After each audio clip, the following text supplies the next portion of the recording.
ఏవైతే పొగలు బయటకు వస్తాయో, జ్వాలలు వస్తుంటాయి, వాళ్ళు అంతంత ఘర్మాన్ని బాగా ఇది చేసినట్టయితే జ్వాల వస్తుంది. అది అంత చేయవలసిన వారి అవకాశాన్ని బట్టి చేస్తుంటారనమాట. అది చాలా ఉత్తుంగంగా వచ్చేస్తాయి, ఉప్పెన్లా వచ్చేసేప్పుడు దాని మీద చేట అది అడ్డం పెడుతుంటారు ఒక్కొక్కప్పుడు. అటువంటి ఆ కాగినటువంటి ఆ స్థాయిని బట్టి ఆ ఉత్పన్నమయ్యేటటువంటి ఏ ధూమమైతే ఉందో అదే నిజమైనటువంటి సారభూతమైనటువంటి ఓషధులను సృష్టించగలిగినటువంటి మేఘం అన్నమాట. ఉత్పన్నమయ్యేటటువంటిది లోకంలో, యజ్ఞంలో ఇదే దానికి జన్మస్థానం.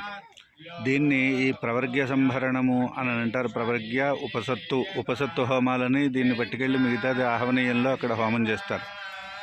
ఆ హోమం చేసేటటువంటి అధ్వర్యుడు ప్రతిప్రస్థాత కలిసి వాయువ్యం నుంచి ఈశాన్యానికి, నైరుతి నుంచి వాయువ్యం నుంచి ఆగ్నేయానికి, నైరుతి నుంచి ఈశాన్యానికి నుంచి 2 హోమాలు చేస్తారు. ఈ ప్రక్రియ వలననే మేఘాలు ఉత్పన్నమవుతున్నాయి. ఆ యజ్ఞంలో శిరోభూతమైనటువంటి